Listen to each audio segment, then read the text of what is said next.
우리 성도님들께서 지금까지 살아오시면서 이 모양 저 모양의 많은 어려움들을 겪으셨으리라고 생각이 됩니다.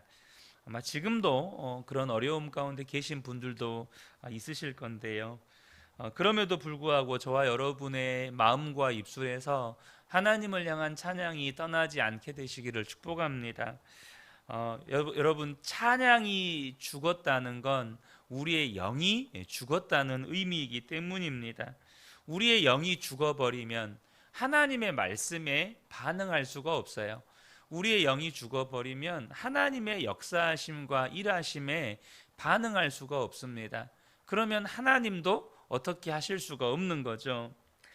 성도가 참으로 귀하고 강한 것은 어떤 처지와 형편에서도 하나님을 찬양하는 사람들이기 때문입니다. 제가 제목은 잘 기억이 나지 않는 영화의 한 장면인데요. 기독교 영화입니다. 초대교회 성도들 한 무리가 이렇게 로마 군인들에게 잡혀서 콜로세움으로 끌려갑니다. 이제 곧 굶주린 사자와 호랑이들에게 잔인하게 이제 사륙당하는 일이 이제 시작이 되는 거죠. 그곳에 그거를 구경하기 위해서 수많은 로마 시민들로 가득 차 있습니다. 점점점 관중들은 이렇게 사람이 호랑이나 사자에 잡혀 먹으면서 이렇게 피가 낭자하고 이런 것들을 보게 되면 그런 것에 대한 흥분과 광기가 이렇게 막 가득 차 있는 거죠. 이렇게 성도들은 콜로세움 한 중앙에 이렇게 몰려 있고 여기저기서 이제 문이 열리면서 굶주린 사자와 호랑이들이 풀려나기 시작합니다. 그러면 중앙에 있는 이 성도들에게 달려드는 거죠. 그때 성도들 중에 누군가가 이렇게 찬양을 시작합니다. 그러자 너도 나도 이렇게 찬양을 시작하는 거죠. 그러면서 이제 한 사람 한 사람 사자와 호랑이에게 잡아먹히기 시작합니다. 물론 성도들 중에는 두려워서 도망쳐 보려고 발버둥 치는 사람도 있고 또 그 중에는 갓난아이를 품고 있는 아이의 엄마가 이렇게 관중석으로 향해 달려가서 이렇게 아이만이라도 이렇게 살려달라고 이렇게 관중석으로 넘겨주려고 하지만 누구도 이 아이를 받아주는 사람은 없습니다. 관중들은 이제 완전히 막 피가 낭자하는 모습을 보면서 막 광기에 사로잡히는 거죠. 그렇게 성도들 한 사람 한 사람 죽어가도 찬양이 멈추지를 않습니다. 그런데 이렇게 사람들이 흥분하고 소리를 지르고 광기에 이렇게 사로잡혀 있는데 그 사람들 속으로 성도들이 부르는 찬양이 점점점 이렇게 퍼져나가기 시작해요. 그리고 어느 순간 이 찬양이 이 관중들의 광기를 압도하기 시작합니다. 그러면서 이 사람들이 소리를 내지르는 광기와 흥분이 식기 시작해요. 그러니까 어느 순간부터 찬물을 끼얹은 것처럼 사람들은 더 이상 소리도 지르지 않고 그냥 찬양하면서 짐승들에게 잡아먹혀가는 사람들을 그냥 침묵 속에서 바라보고만 있는 거예요. 그러니까 성도들은 죽어가면서까지 마지막 한 사람까지 찬양을 멈추지 않습니다. 여러분, 이것이 단지 영화의 이야기가 아니라 저와 여러분의 삶의 이야기가 되기를 축복합니다. 마귀가 우는 사자와 같이 저와 여러분의 삶을 삼키려고 사방에서 달려들어요. 또 그것을 또 마귀의 세력들은 소리를 지르면서 막 함성을 지르겠죠. 그러나 저와 여러분은 그 가운데에서도 하나님을 향한 찬양을 멈추지 않는 겁니다. 어느 순간 찬양의 소리가 마귀의 세력들의 광기와 흥분을 압도해 버리고 그들이 더 이상 소리를 지를 수 없게 되는 거예요. 우리의 입에서 나오는 찬양이 마귀의 세력을 압도해 버리는 거죠. 저는 우리 성도님들의 삶에서 이런 찬양의 역사 또 찬양의 능력을 경험케 되기를 축복합니다. 오늘 이 시편 147편도 동일하게 할렐루야로 시작해서 할렐루야로 끝이 나는 찬양 시입니다. 시편 147편의 기자가 하나님을 찬양하는 것이 마땅하다. 그것이 정말로 좋은 일이다. 그것은 정말로 복 있는 일이다라고 강조를 하고 있습니다. 1절을 보면 할렐루야 우리 하나님께 찬양함이 얼마나 좋은 일이며 하나님께 찬송함이 그 얼마나 아름답고 마땅한 일인가. 여러분, 우리가 찬양을 해야 하는 이유는요, 마땅한 이유가 있기 때문입니다. 너무나도 분명한 이유가 있기 때문이에요. 오늘 시편 기자는요, 그 이유를 세 가지로 이렇게 말씀을 하고 있습니다. 첫 번째 이유는 하나님은 구원의 하나님이시라는 거예요. 2절과 3절을 보면 주님은 예루살렘을 세우시고 흩어진 이스라엘 백성을 모으신다. 마음이 상한 사람을 고치시고 그 아픈 곳을 싸매어 주신다. 여러분 잘 아시는 것처럼 이스라엘 백성들은 정말 고난이 많은 민족이었습니다. 그런데 세상에서 가장 하나님의 놀라운 구원을 경험한 민족이기도 합니다. 또한 그들은 하나님의 은혜로 마음의 상처가 치유되고 회복되는 경험을 계속해서 했습니다. 이 출애굽 사건은 전형적인 하나님의 구원 사건이죠. 또 바벨론 포로에서 돌아온 일도 하나님만 하실 수 있는 기적이었습니다. 또한 그 역사 속에서 끊임없는 주변 민족의 약탈 속에서 그들은 하나님의 구원하심을 경험합니다. 그래서 이스라엘 백성들은 하나님을 찬양할 수밖에 없는 거죠. 그런데 이 찬양이 우리 모두의 동일한 고백이라는 것입니다. 우리도 하나님의 독생자 예수님께서 우리의 죄와 저주를 짊어지시고 십자가에서 피 흘려 죽으심으로 다 구원받는 은혜를 받았습니다. 이 일 하나만을 가지고도 우리는 어떤 처지와 형편에서도 하나님을 찬양하고 살아야 할 사람들입니다.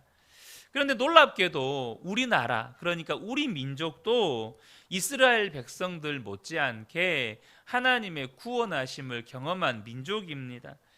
우리는 반만년의 역사 동안에 평균 5년에 한 번꼴로 외세의 침입을 겪었던 그런 민족입니다. 이렇게 70년 넘게 평화를 유지해 본 적이 없는 민족이에요. 정말로 수차례 전란을 겪었었죠. 일제의 나라를 빼앗기고 회복할 길이 없을 때 정말 하나님의 전적인 간섭하심으로 우리나라가 광복을 맞이합니다.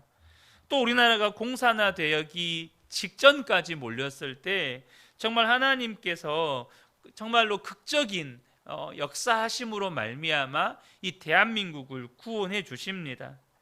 그래서 지금은 전 세계가 부러워하는 나라 중에 하나가 바로 대한민국입니다. 그러니까 우리 민족은 천지를 지으신 하나님이 무슨 이유인지 우리가 정확히 알 수 없지만 우리를 택하시고 또 우리를 사랑하시고 우리를 구원하시고 회복하시고 치유해 주신 민족이에요. 그러니까 우리 민족도 정말로 구원의 하나님을 찬양해야 할 민족인 것이죠. 정말 이것을 모르기 때문에 여전히 너무나도 많은 대한민국 국민들이 하나님을 모르고 또 대한민국도 어쩌면 세계에서 하나님을 대적하는 어떤 법을 만들고 그런 문화를 만드는데 이제 앞장서 가고 있는 모습들을 보면 너무너무 안타깝다는 생각이 듭니다. 사랑하는 성도 여러분, 찬양해야 할 민족에게서 찬양이 그친다. 이건 두려운 일입니다. 이스라엘 백성들이 그 역사 속에서 하나님을 찬양하지 않고 우상 앞에 엎드려 경배했을 때, 우상을 섬겼을 때 그들이 어떤 일들을 겪었습니까? 여러분, 대한민국은요, 하나님을 찬양해야 마땅한 나라요, 마땅한 민족입니다. 오늘 본문의 두 번째 이유를 소개하고 있는데요, 그것은 바로 하나님이 천지를 지으신 하나님이시라는 거예요. 4절을 보면 별들의 수요를 헤아리시고 그 하나하나에 이름을 붙여주신다. 저는 개인적으로 나중에 천국 가면 하나님께 물어보고 싶은 것 중에 하나가 우리가 알지 못하는 수많은 별들의 이름이에요. 하나님, 저 별들의 이름은 뭡니까? 우리는 사실 수금지와 목토 천해명, 그것도 이 땅에서 사람들이 붙여놓은 태양계의 별들의 이름만 겨우 알고 있잖아요. 근데 그 모든 별들의 이름을 다 붙여주신 하나님께 하나님 저 별의 이름은 뭡니까? 이렇게 참 물어보면 그것도 재밌을 것 같아요. 하나님이 우주를 창조하셨습니다. 우리가 하나님의 창조를 알면 알수록 정말 입이 벌어져 말로 표현할 수 없는 정말로 그런 은혜를 경험하게 되는 거죠. 하나님의 창조하심에 눈이 뜨이면 정말로 우리의 입술에서 너무나도 자연스럽게 감탄이 터져 나옵니다.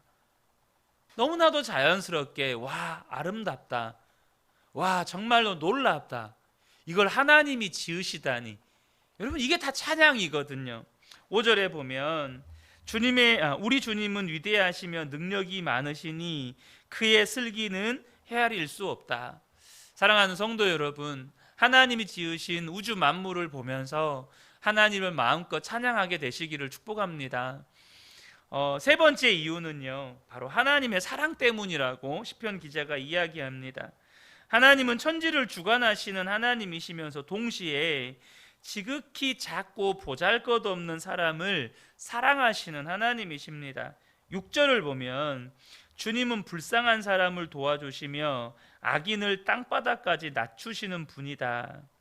여러분 이것 자체가 참 우리에게 은혜가 되는 말입니다. 천지를 지으신 하나님이 우리같이 연약하고 보잘것없는 사람들을 아끼고 사랑하신다는 거예요.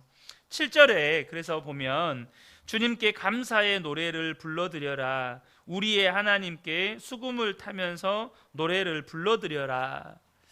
여러분 참 그거 아십니까? 고난이 많은 민족, 또 그 어려움이 많았던 민족들이 공통점이 노래가 많아요. 그러니까 우리나라도 정말 우리가 그냥 민요로 우리가 배우고 있지만 이렇게 한이 많고 고난이 많고 어려움이 많은 민족들이 그 고통을, 그 고난을 노래로 승화시켜서 이렇게 많은 노래를 이렇게 지어서 부른다는 거예요. 우리나라 민족들이 참 노래들이 많잖아요. 그러니까 약한 민족이에요. 우리나라는 역사 속에서 정말로 약한 민족이었어요. 그리고 또 한 가지는 참 재밌는 거는 여러분 귀족들이나 양반들이나 고관들이 노래를 많이 부르는 것이 아니고 여러분 서민들, 하층민들이 더 많은 노래를 불러요. 그 삶의 어려움들이 많다는 거죠. 여러분 하나님께서 저와 여러분들을, 여러분 연약한 자들을 불쌍히 여기시고 그들을 특별히 사랑하신다는 건 우리에게 정말 큰 은혜와 감동을 주는 사실이라는 것입니다. 8절과 9절을 보면 세상을 주관하시는 하나님이라고 소개를 합니다. 그런데 그런 하나님께서 좋아하는 사람이 능력 있는 사람, 뛰어난 사람이 아니라는 거예요. 10절을 보면 주님은 힘센 준말을 좋아하지 않으시고 빨리 달리는 힘센 다리를 가진 사람도 반기지 않으신다. 그러니까 이스라엘 백성들을 보면 사방이 적이었어요. 전쟁할 때 여러분 정말로 중요한 사람이 어떤 사람들입니까? 빨리 달리고 힘센 준말을 가지고 있는, 이게 중요한 거잖아요. 그런데 여러분, 그래서 전쟁터에서 많은 군사를 가지고 있다는 것, 강력한 군사력을 가지고 있다는 것이 얼마나 중요합니까? 그런데 여러분, 하나님은 그런 준마와 군사를 좋아하지 않으신다는 거예요. 그럼 누구를 좋아하신다는 겁니까? 11절에 보면 주님은 오직 당신을 경외하는 사람과 당신의 한결같은 사랑을 기다리는 사람을 좋아하신다. 여러분, 힘센 준말을 보유하고 있고 빨리 달릴 수 있는 다리를 가지고 있는 사람이 하나님을 경외하고 하나님을 의지하고 하나님의 얼굴을 구하겠습니까? 결코 그렇지 않아요. 근데 하나님은요, 하나님을 경외하고 하나님의 사랑을 기다리는 사람을 좋아하신다는 거예요. 저는 개인적으로 이 말씀이 너무나도 좋고 힘이 됩니다. 하나님이 건강한 사람들을 좋아하신다면 아마 저와 저희 가족은 별로 해당 사항이 없을 것 같아요. 하나님이 능력 있고 공부 잘하는 사람들을 좋아하신다면 아마 또 거기에 해당되시는 분들도 많지 않을 것 같아요. 만약에 하나님이 가문 좋은 사람들을 택하신다면 어떤 분들은 하나님 앞에 감히 고개도 못 드실 거예요. 하나님이 만약에 인물을 보신다면 죄송하지만 우리 교회에서도 하나님 앞에 고개 들 사람들이 그렇게 많지 않을 것 같아요. 그런데 여러분 얼마나 감사합니까? 하나님이 사랑하는 사람은 하나님을 경외하고 하나님의 사랑을 기다리는 사람. 그러니까 그 일에 자격이 없고 못하겠다는 사람이 우리 중에 누가 있겠어요? 하나님 경외하고 하나님 사랑을 기다리는 사람. 하나님께서 이스라엘 백성들을 택하신 이유도 그들이 크고 강한 민족이었기 때문이 아니고 오히려 모든 민족 중에 작은 민족이었기 때문이라고 말씀하십니다.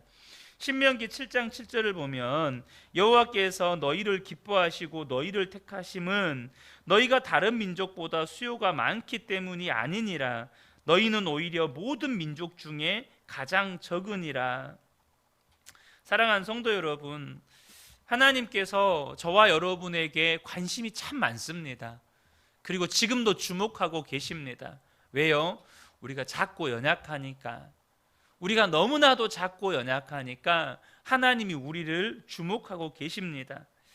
그러므로 저와 여러분이 기억하셔야 될 것은 뭐냐면 우리가 다른 사람을 대할 때 잘나고 능력 있고 무언가 성취할 만한 사람이기 때문에 그런 사람들은 가까이하고 보잘것없고 약한 사람은 멀리하는 그런 태도를 가진 사람은 여러분 하나님의 자녀의 태도가 아닙니다.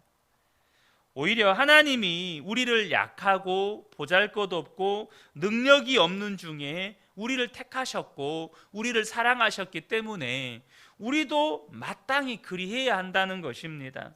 여러분 교회 안에서 연약한 자들을 더욱더 사랑하게 되시기를 축복합니다. 모든 사람들을 똑같이 사랑해야 하지만 우리가 연약한 자들을 더 보살필 수 있어야 하고 연약한 자들에게 더욱더 사랑을 나타낼 수 있어야 한다는 겁니다. 여러분 하나님이 가장 싫어하는 게 뭡니까? 교만함. 그 가운데 교만함의 여러분 최고봉은요 이기심 곧 자기 사랑입니다. 여러분 하나님의 자녀들은요 꼭 기억하십시오. 하나님처럼 약한 자를 품어주고 약한 자를 사랑하는 사람, 소외된 사람들을 차별하지 않는 사람, 그 사람들이 하나님의 자녀들입니다.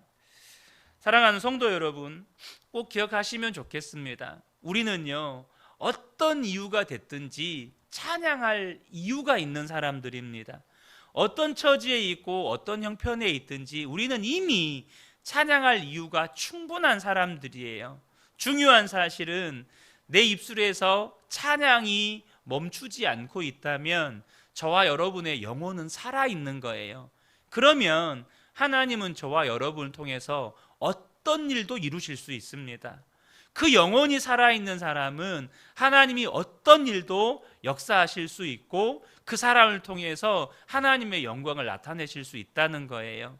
그러므로 오늘 하루를 살아가실 때도 무엇을 하든지 어디에 있든지 하나님을 찬양하면서 살아가시는 복된 분들 되시기를 예수님의 이름으로 축복합니다. 아멘.